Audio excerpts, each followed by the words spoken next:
Política na Veia, uma produção Carta Capital, Jornal GGN e fora da política não há salvação. Olá, bem-vindos a mais um Política na Veia. A gente teve ontem o lançamento da candidatura, da pré-candidatura do Ronaldo Caiado, governador de Goiás. Havia uma disputa ali no PSD para ver quem seria o candidato. O Ratinho Júnior desistiu já uns dias antes essa tomada de decisão do partido. A disputa tinha ficado entre o Caiado e o Eduardo Leite, governador do Rio Grande do Sul. Acabou prevalecendo o Caiado. O Eduardo Leite até ficou um tanto quanto aborrecido, fez críticas, dizendo que o Caiado se parece muito com o Flávio Bolsonaro. Bem, o Caiado ontem fez esse anúncio da pré-campanha, basicamente defendendo um único ponto, que é a anistia ao Bolsonaro. O resto do programa a gente não sabe exatamente o que é, mas imagina, né? Imagina que virá um pacote pronto ali da Faria Lima para ele defender. Mas, na verdade, a gente sabe, do ponto de vista de uma certa parcela da política brasileira, o único ponto que interessa para mudar todas as coisas do Brasil é a anistia do Bolsonaro. Mas eu começo aqui na CIF.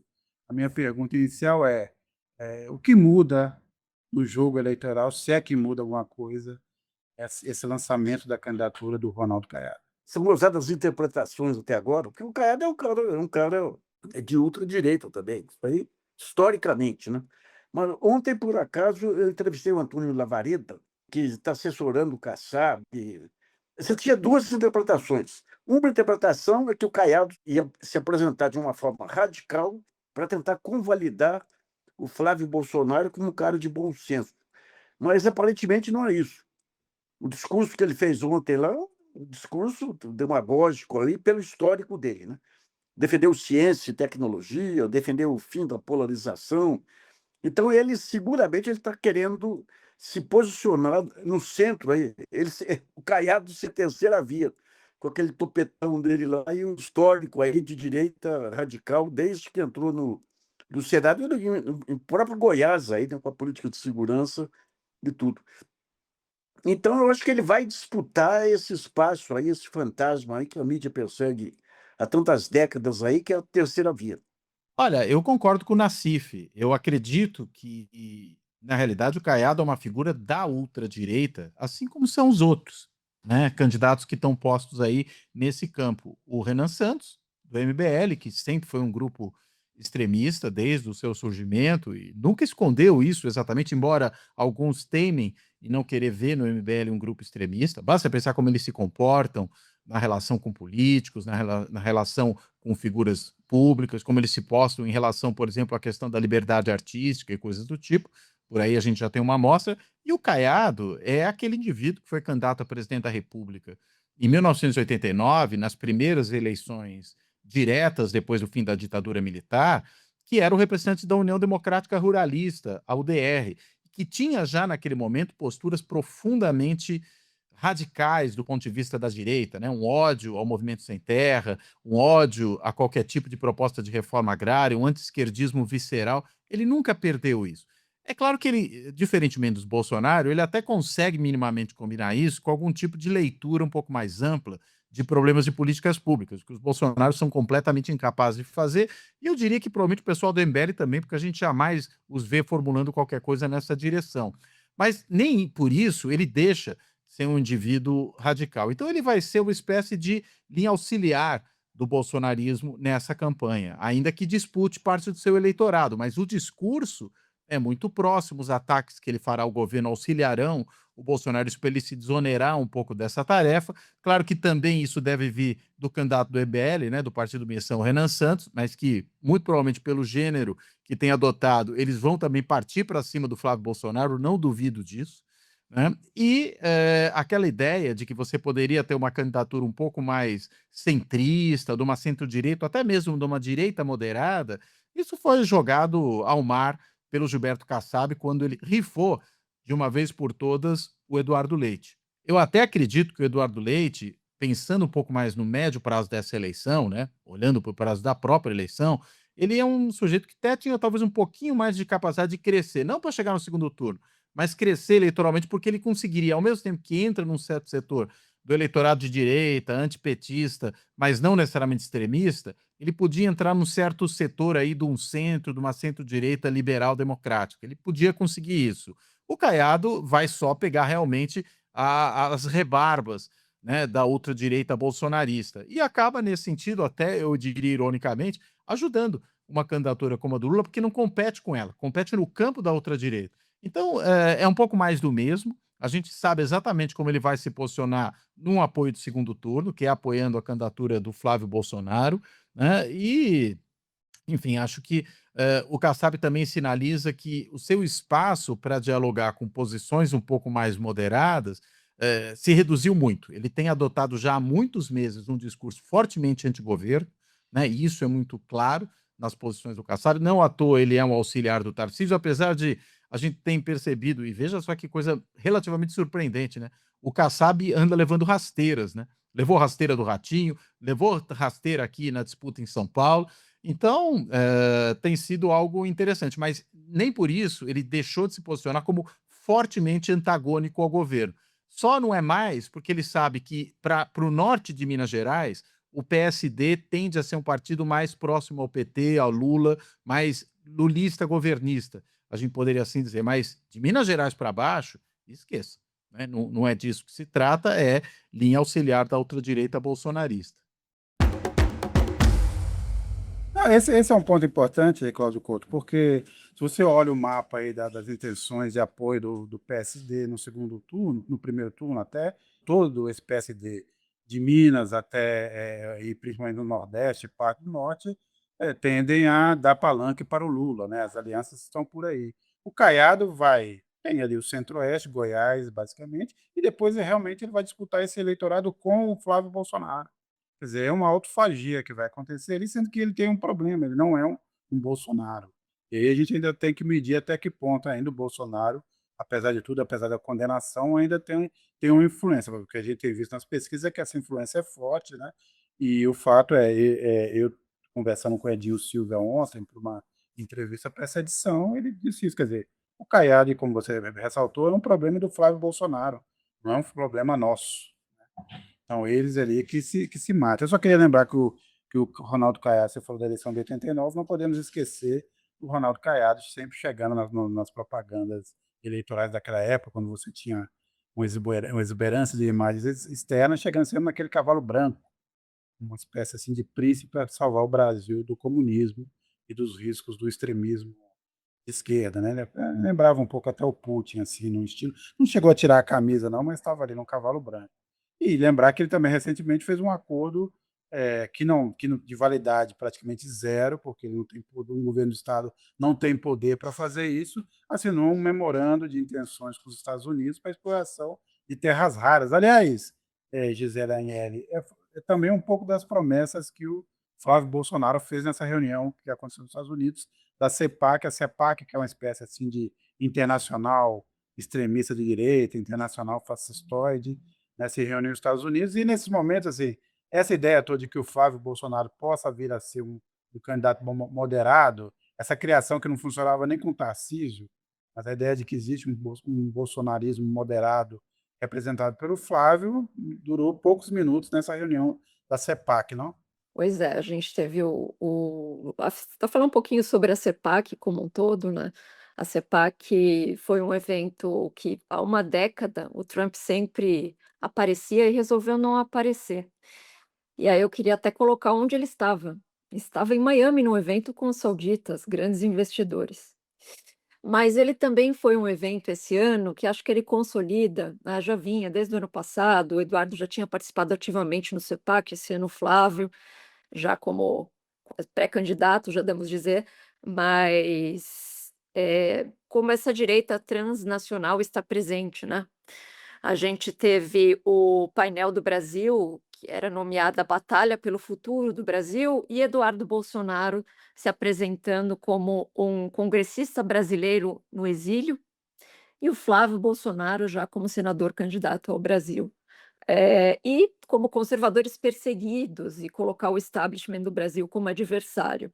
Tanto Flávio quanto Eduardo pediram para os Estados Unidos monitorarem as nossas eleições em outubro e repetiram de novo a alegação de que houve fraude no Brasil, né? Uma tentativa clara de internacionalizar a disputa sobre a legitimidade do nosso sistema eleitoral e numa pauta que os Estados Unidos já conhecem bem, porque está muito ligado à mesma estratégia e narrativa do trumpismo, né?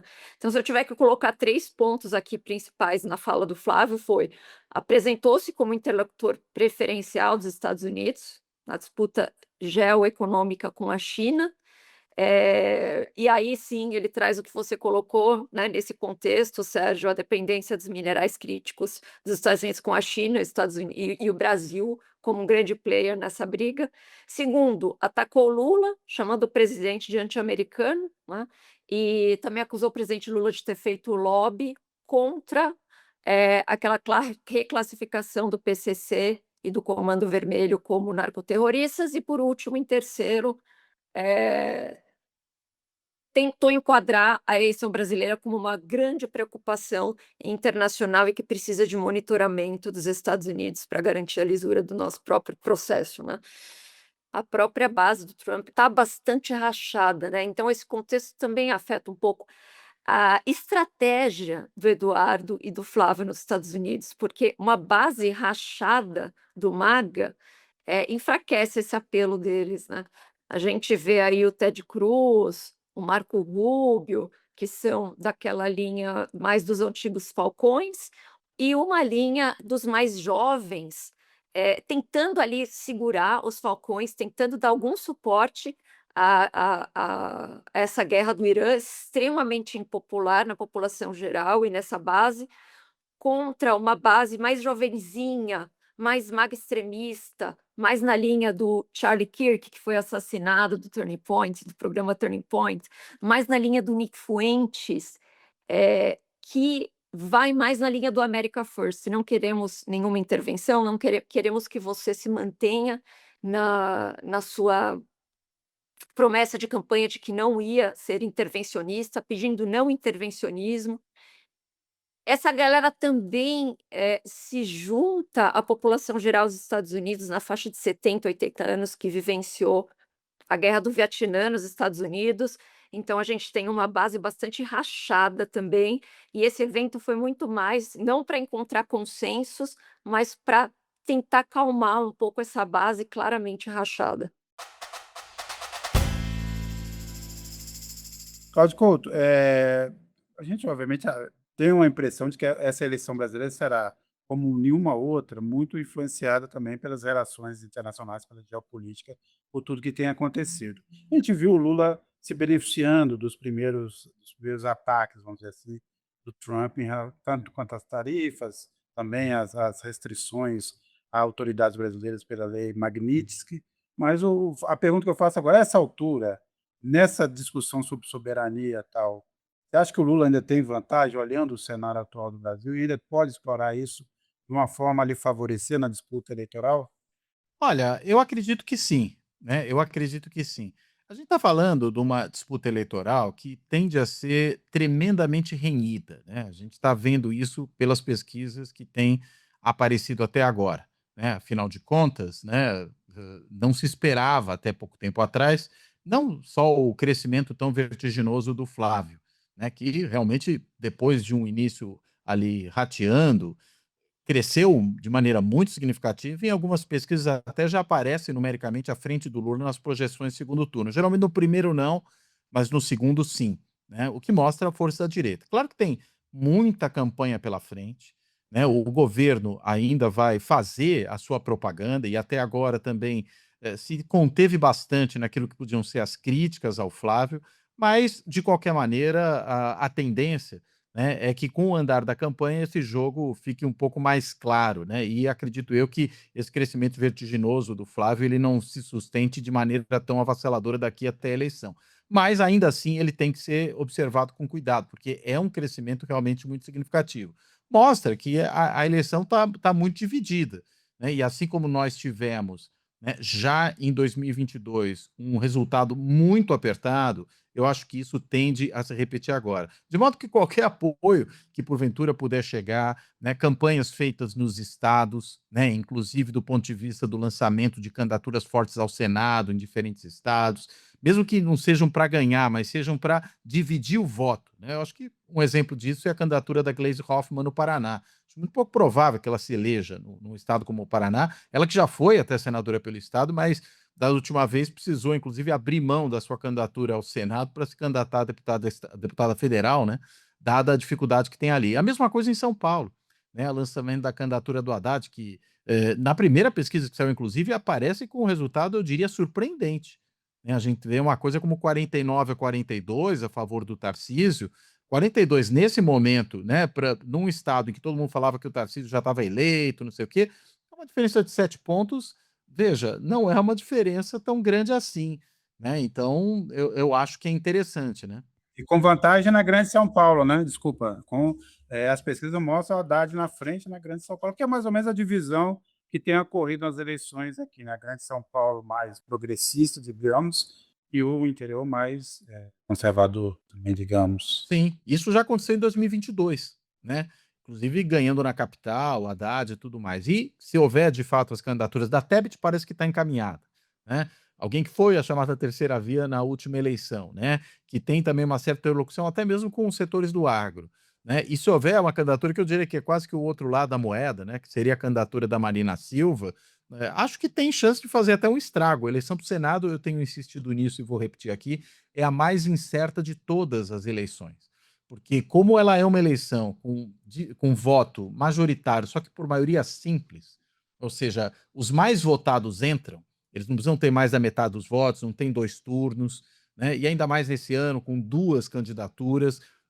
Dependendo da divisão do eleitorado entre as candidaturas ao Senado, muitas surpresas podem acontecer. Então, isso também ajuda, né? Então, ter essas candidaturas em nível estadual, né, ter uma boa articulação no plano nacional, né, o apoio do PSD no Nordeste, ou seja, o PSD no Nordeste, por lá, né, não vai apoiar a candidatura de Caiado. Sejamos realistas, né? Alguém acha que Otto Alencar vai apoiar a candidatura de Caiado? Que Raquel Lira vai apoiar a candidatura de Caiado? Isso não tem muito cabimento, né? Mesmo no Amazonas, né? Será que o PSD do Amazonas, com Omar Aziz, vai apoiar a candidatura de Caiado? Acho tremendamente improvável. Aí a tendência realmente é um alinhamento à candidatura Lula.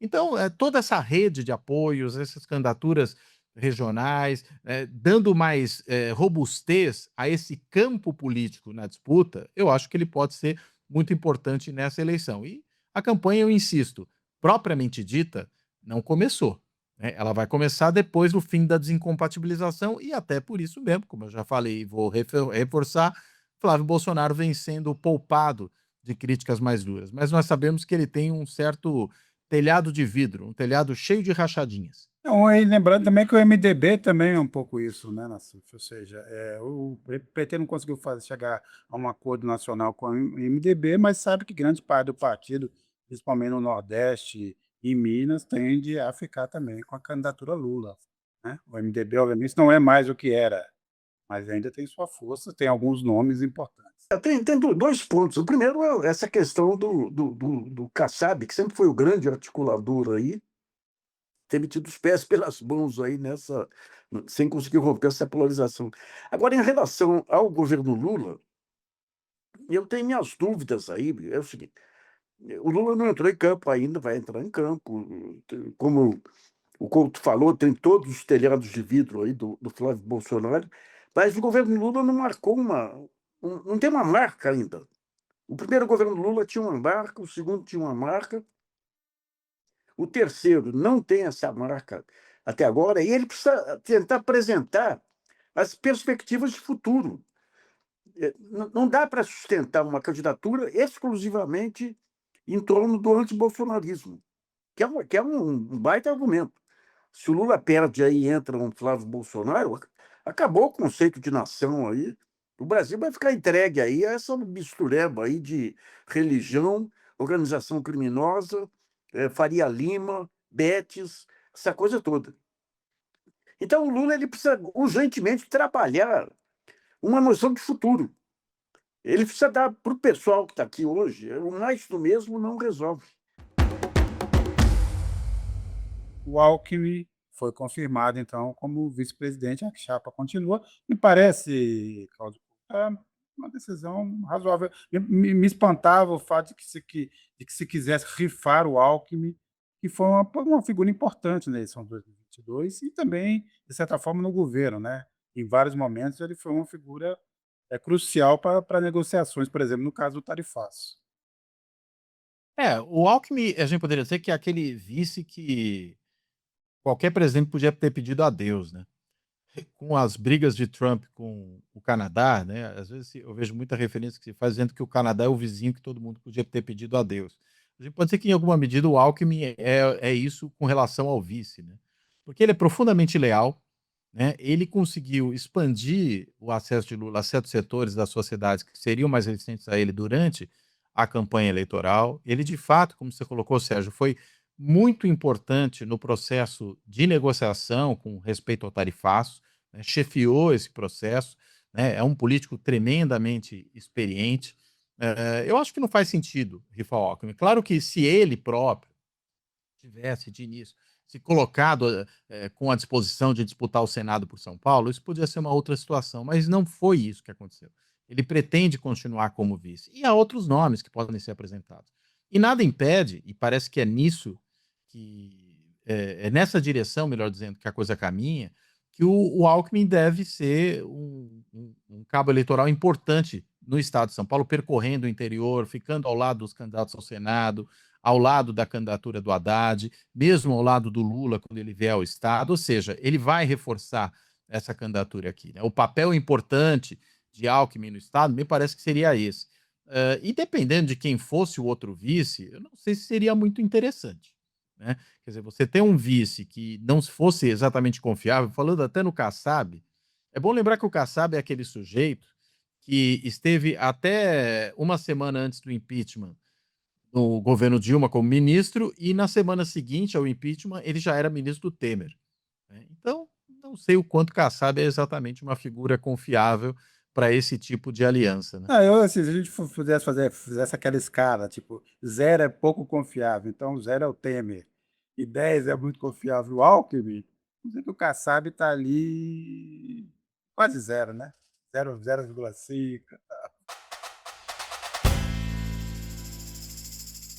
Bem, a gente estava falando aqui do pega para capar, da situação sombria no mundo, e uma situação desse conflito no Irã, o Trump parece nesse momento uma espécie de biruta do aeroporto. Uma hora ele fala que vai para uma guerra total, com invasão, depois fala que está negociando. Ele ficou muito irritado agora, dizendo que os europeus, então, que vão buscar eles mesmo petróleo lá no Estreito de Hormuz, que o Reino Unido precisa aprender a se defender. Ao mesmo tempo, fala que as negociações com integrantes supostos integrantes do governo iraniano vão muito bem. Aliás, eu vi uma charge ontem interessante de um jornal americano, que o Trump numa terapia, e aí o psicólogo pergunta para ele: os negociadores iranianos estão aqui nessa sala? Tal. Tudo parece um certo delírio, assim, não sabe muito bem. Hoje teve essa entrevista do Pete Hegseth, que é o secretário da Defesa, também muito confusa. Nós estamos avançando, mas ao mesmo tempo podemos atacar. E o fato de dizer é o seguinte: aqui numa parte do programa você falou da insatisfação da base do MAGA. A gente teve no final de semana esses protestos massivos nos Estados Unidos, né? Os organizadores falam em 9 milhões de manifestantes pelo país, e ao mesmo tempo você tem críticas ferozes, crescentes, de influenciadores do MAGA, com a impressão de que os Estados Unidos estão a serviço de Israel, ou seja, eles estão reclamando que a ideia do American First, na verdade, não é verdade, né? Então, eu queria que você falasse um pouco dessa situação em que o Trump se meteu e como é que estão as coisas nesse momento, pensando que em novembro terão as eleições de meio de mandato, que vai renovar tanto a Câmara quanto o Senado. Pois é, quando o Trump diz que ele vai aumentar as tarifas em 130%, ou que a guerra já acabou, ou que, como disse, mudou-se então o regime, não dá para acreditar muito o que ele fala, né? O biruta que você falou, o Trump é alguém que não tem uma política de Estado com E maiúsculo e ele age como muito confiante do seu tino de negócios que vem da sua experiência sendo ali no mercado imobiliário. É assim que ele age. e esse vai e volta muito característico dele, né? Então a gente tem que ir observando por algumas outras pistas. O que me parece é que hoje o Pete Hegseth foi muito eh, assertivo quando ele disse que a guerra vai escalar, e o Trump essa guerra já tem um mês, ele tem ainda mais um mês sem ele agir, hã, precisando do Congresso, do aval do Congresso, né, pela lei aqui. Então eu acho que ele vai explorar ao máximo esse tempo. Falaram que mudou-se o regime, a gente sabe que não, a gente sabe que não está claro quem está negociando com ele. 2 interlocutores principais, né, o ministro das Relações Exteriores iraniano e o outro que é o presidente do parlamento, mas está muito obscuro, está muito opaco. Eh, o Marco Rubio parece que vai entrar nas negociações, não vai ficar mais só entre o Witkoff e o genro ali do Trump, o Jared Kushner. Então, eu acho que essas novidades é que a gente bomba na cabeça, diplomacia pela bomba, talvez negociações indiretas aí com o Paquistão continuem, e o que se especula é que já são 10.000 ali tropas, na região eles têm 40, 50.000, parece que estão se concentrando, parece que vão se concentrar na linha costeira, além da Kharg Islands, tem outras ilhas também importantes ali, e o que parece que a intenção do Trump é fazer um controle do petróleo, e a exportação do petróleo do Irã precisa passar pela dominação ali da Kharg Island. Me parece que vai ser um desastre isso. A gente sabe da capacidade de resiliência de qualquer povo que tenha a sua soberania, a sua existência em xeque. Imagina o Irã, esse povo milenar e tão preparado para uma guerra, né? Então, umas coisas que eles não sabem o que fazer ali ainda com eh, os drones. Todos os especialistas militares falam que essa operação em terra é extremamente complexa e complicada. Então, a gente vai ver uma escalada como eles dizem, eu acho que sim, mas a gente vai ver uma escalada de mortos de soldados americanos também.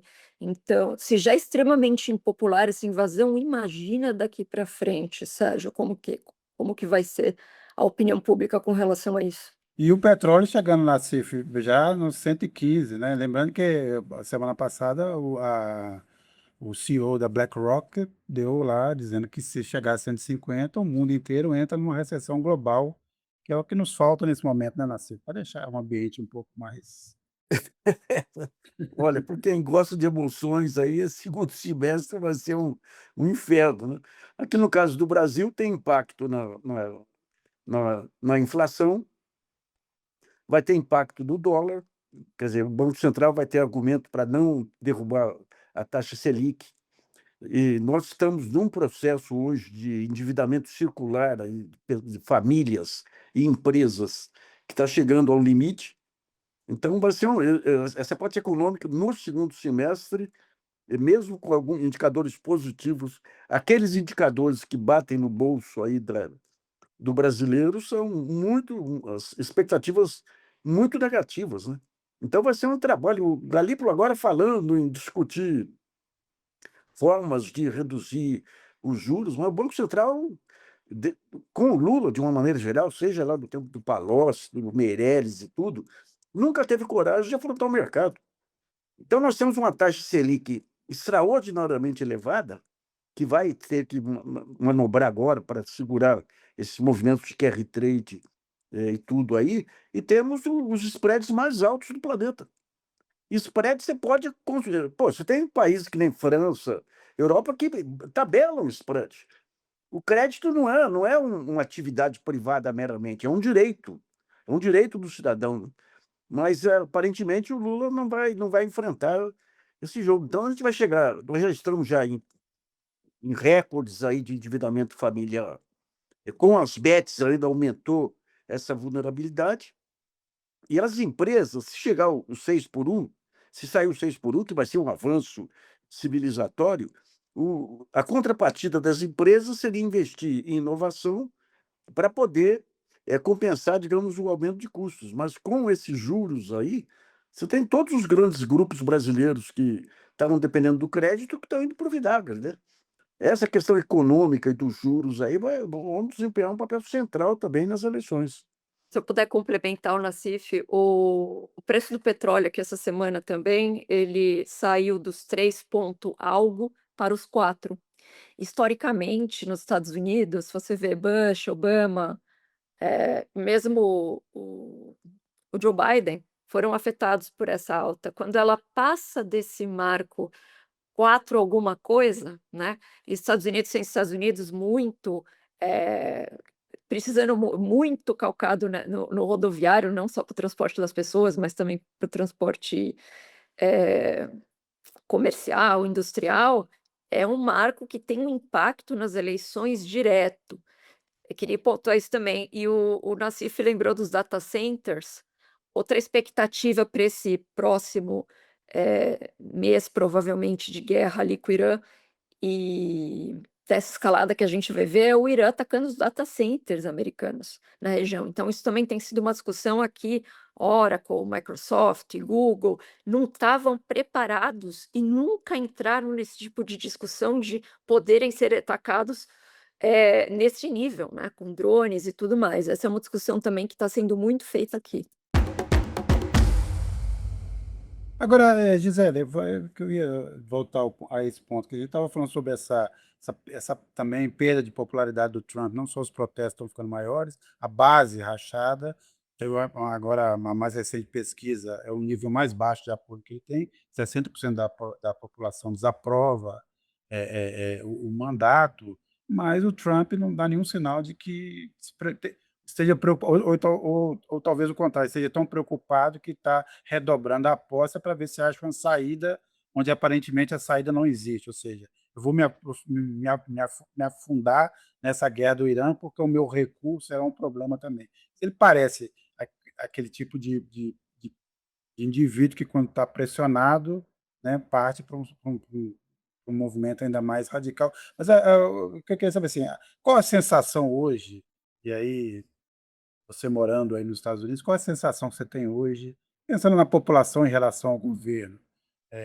Quais são os sentimentos que você percebe assim, no dia a dia aí nos Estados Unidos? O Trump, eu acho muito preocupante ele não se mover, e há um descolamento da administração dele com uma preocupação das pesquisas de opinião pública, né? Isso não é normal, acho, nas ciências políticas em nenhum lugar. Então, parece que ele tem uma atitude meio kamikaze, assim, né? Claro que ele não pode ser reeleito, mas pela característica autocrática desse governo, pelas eleições de meio de mandato, eu fico com essa sensação kamikaze dele. Quem está preocupado com isso também é o Partido Republicano. A gente viu agora, eles estão querendo adiantar as primárias do partido. Se fala muito entre já quais as figuras poderiam substituir o Trump. O J.D. Vance seria o natural, mas o Marco Rubio está ganhando muito proeminência, principalmente entre estes mais críticos de intervenções. Parece que ele é uma voz um pouco mais estridente, um pouco mais menos estridente. Então, e ele foi votado agora no CIPAC, nas pesquisas, como o melhor no gabinete do Trump, o que está mais destaque, o Marco Rubio. Então, parece que essas duas figuras e uma preocupação do Partido Republicano com esse racha, não com o Trump em si. Mas a questão da população é uma questão gravíssima, né? Principalmente no custo de vida, que era a primeira preocupação, foi isso que elegeu o Trump, e o impacto da inflação é tremendo aqui. Já se falando em estagnação, esse marco dos 4 que passou, $4 por galão que passou nos grandes billboards, as grandes faixas, né, nos postos de gasolina. Então, não vai nada bem. Agora, as alternativas são piores? E antes de falar das alternativas, a gente tem que pensar como que vai ser as eleições de meio de mandato, né? Isso que preocupa também muito. Tem 2 alternativas aí. Bom, a gente pode não ter interferência nas eleições, ter uma interferência grande vinda do Suprema Corte, se ela barrar se ela tiver um entendimento que vai aumentar o gerrymandering, que é aquele redistritamento, e a gente vai ter uma corrida instantânea de vários estados para fazer isso, vai dificultar muito para o Partido Democrata, mesmo que ele tiver um bom desempenho.